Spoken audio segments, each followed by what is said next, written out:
आज अगस्त 9 है और आज का टॉपिक खासकर उन लोगों के लिए है जिनसे इम्पल्स कंट्रोल नहीं होते। किसी ने आपको कुछ बोल दिया या किसी ने किसी के बारे में आपको कुछ बोल दिया और उसके बाद आप अचानक रिएक्ट कर पड़े। अब ये नॉर्मल लाइफ में तो खतरनाक है ही, पर आर्ट में ये बहुत ज़्यादा खतरनाक है। फॉर एग्जाम्पल, अक्सर हम व्हाट्सएप मैसेजेस पढ़ते हैं, राइट। अक्सर जब क्लाइंट व्हाट्सएप पे कुछ लिखता है तो हमें बहुत ज़्यादा वो रूड लगता है, क्योंकि डेफिनेटली इमोशन उसमें लैक करते हैं।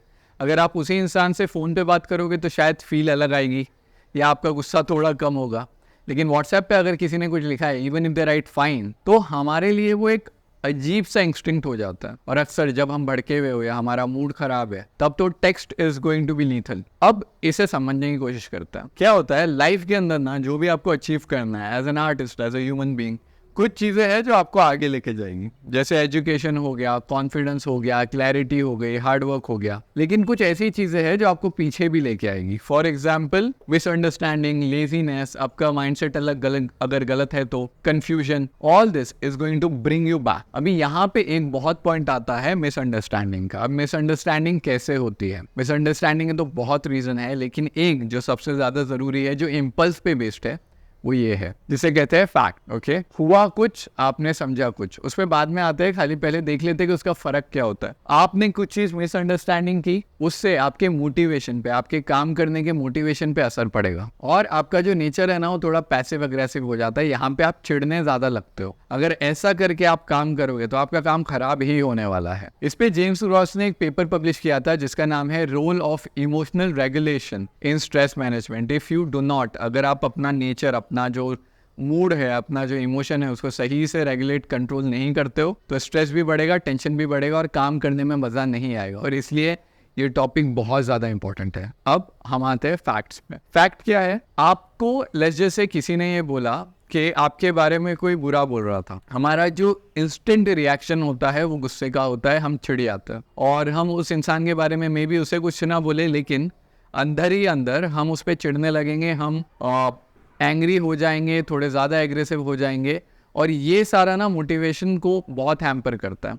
अब ये हुआ क्या, इसे थोड़ा सा ब्रेक डाउन करता है। किसी ने आपको एक चीज़ बोली और उसके ऊपर आपका इंस्टेंट रिएक्शन आया, क्योंकि आपको क्रिटिकल एनालिसिस करने की आदत है। आपको किसी ने कुछ बोला, इनिशियल रिएक्शन, अभी आपको किसी ने कुछ बोला है, आपने कुछ पढ़े हो व्हाट्सएप पे, किसी क्लाइंट ने आपको रिव्यू दिया है, गलत है, उसके बाद में आपने कुछ सुने हो जो सही नहीं है। इंस्टेंटली यहाँ पे दो चीज़ें होती है। एक तो हम बिल्कुल सोचेंगे नहीं और रिएक्ट करेंगे। जब हम वैसा करते हैं, हमारा जो ब्रेन है ना, वो ट्रेंड है, इसे कॉग्निशन बोलते हैं। हम जैसे सोचते हैं, एक रिएक्शन आया, बस उससे मैं डील करूंगा। ये क्यों है? क्योंकि हमें क्रिटिकल थिंकिंग करने की आदत है, हमें चीज़ों को हर पहलू से देखने की आदत है। हम ज़्यादा जब एकदम स्पीड में, जब एकदम जल्दी में देखते हैं तो ये काम सही से नहीं कर पाते, लेकिन ये एनालिसिस करने की आदत है और इस वजह से हमको ऐसा लगता है कि हमको हर चीज़ पे रिएक्ट करना है। आप जब ये करते हो ना, यहाँ पे आप फंस जाते हो, क्योंकि कई चीज़ों पे आप एक्स्ट्रा रिएक्ट कर दोगे जिन पे रिएक्ट करना ज़रूरी नहीं था। अपनी लाइफ से ही एग्जाम्पल लो। कितनी बार ऐसा होता है कि कोई रिएक्शन हमने जल्दी दे दिया, जिसकी वजह से या तो हमारे दोस्त चले गए,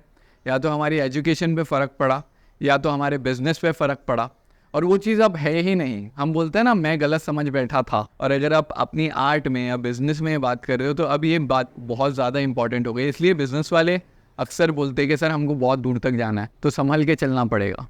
ये वही है। अब इसके अंदर आपका जो एजुकेशन है, ऐसा समझो कोई बुक थी जिसके बारे में आपको किसी ने बोला था यार ये तो बहुत बोरिंग बुक है। अभी आपने उसको, उस फैक्ट को बस एक्सेप्ट कर लिया कि ये बहुत बोरिंग बुक है, मैं इसे नहीं पढ़ूंगा। और अक्सर हमारे साथ ऐसे होता है। बहुत, एक पिक्चर है जो हमने बहुत टाइम बाद देखी, जो हमने पहले नहीं देखी थी। एक बुक है जो हमने बहुत टाइम बाद पढ़ी, कोई इंसान था जिसे हम बहुत टाइम बाद मिले, और वो या कोई काम है जो आपने बहुत टाइम बाद किया, पहले नहीं किया था क्योंकि बस लोगों ने बोला था कि नहीं करना है। जैसे लोग अक्सर बोलते हैं ना, इंजीनियरिंग डॉक्टरेट कर लो, और लोग कर लेते, बाद में उनको रियलाइज होता है ये अच्छा नहीं था उनके लिए। सेम वे कई बार लोग काम नहीं करते और बाद में जब वो काम करते तो उनको रियलाइज होता है यार ये तो अच्छा था, ये मुझे पहले करना चाहिए था। क्यों नहीं किया? एक फैक्ट लिया, बस उस पर भरोसा करके आगे बढ़ गए। और इसीलिए बोलते हैं डू नॉट जज a book by its cover.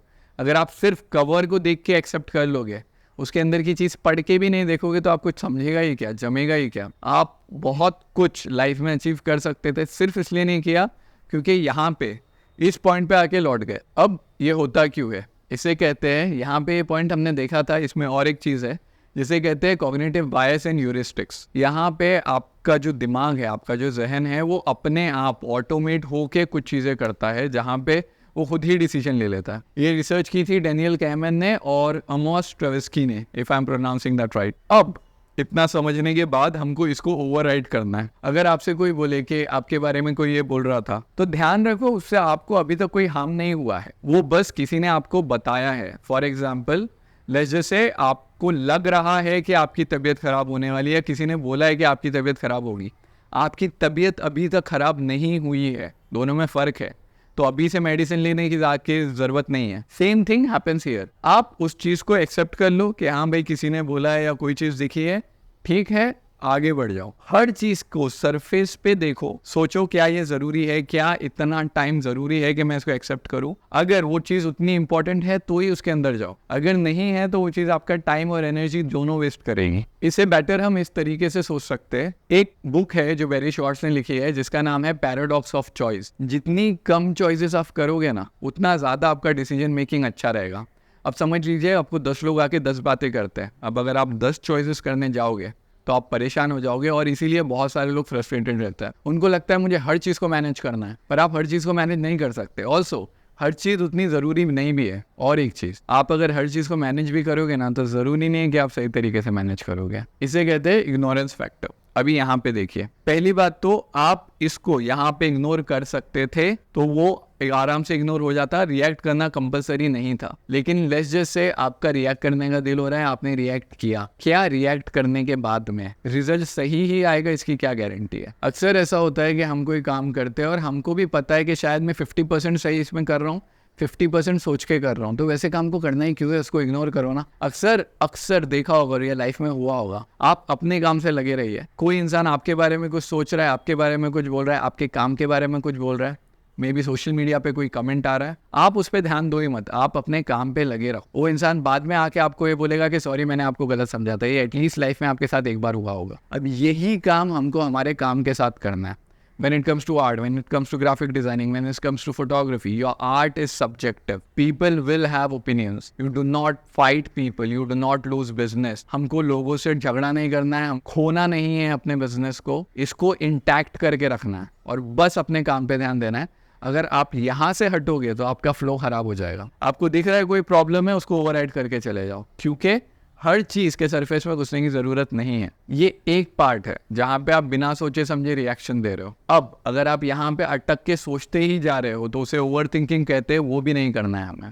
Alright, सो आप एक चीज़ सोचते हो, फिर आप सोचते हो यार आप किसी को बोल नहीं रहे हो, आप बैठ के सोच रहे हो उस बंदे ने ऐसा क्यों बोला होगा मेरे फोटो के बारे में, उसी को सोचने दो। अगर वो भी आप ही सोचोगे तो वो क्या सोचेगा? So basically to sum it all up, I know थोड़ा मेसी है, आई डू अंडरस्टैंड दैट, अब की बार ये बहुत मैसी चार्ट बना है, लेकिन टॉपिक ही वैसा है। आपको कभी भी कोई भी फैक्ट आए, कोई भी कुछ बोले आपके आर्ट के बारे में, कोई भी यूट्यूब पे कमेंट आए, कोई भी कमेंट आए by any graphic designer, any client, anything, Google पे किसी ने रिव्यू डाल दिया, ऑलराइट, आप अगर उसको एट पार लोगे तो ठीक रहेगा कि हाँ ये कमेंट है, उसको कमेंट की जगह पे रहने देता है। अगर आप उसको अपने सर पे चढ़ने दोगे कि अरे ये क्या हो गया या इसने ऐसा कैसे बोल दिया, किसी ने आपके गूगल लेजर से किसी ने आपके गूगल पेज पे कमेंट किया है कि यहाँ का बिजनेस खराब है, तो आपका बिजनेस अभी खराब नहीं हुआ है, वो सिर्फ एक कमेंट है हजारों कमेंट में से। अगर आप अच्छे से काम करते रहोगे तो वो उसको ओवरशैडो कर लेगा। आपके 1000 अच्छे कमेंट आएंगे, एक बुरा कमेंट होगा, फर्क नहीं पड़ेगा। लेकिन अगर आप उसको पकड़ के बैठ जाओगे कि ये क्यों बोला, अगर आप उसको कॉल कर रहे हो, आपका मे भी कोई डिस्कशन हो रहा है और आपका मूड खराब हो रहा है, आप अपने काम पे से हट रहे हो, फिर आप फिसल रहे हो। So I do hope that makes a little sense in your life.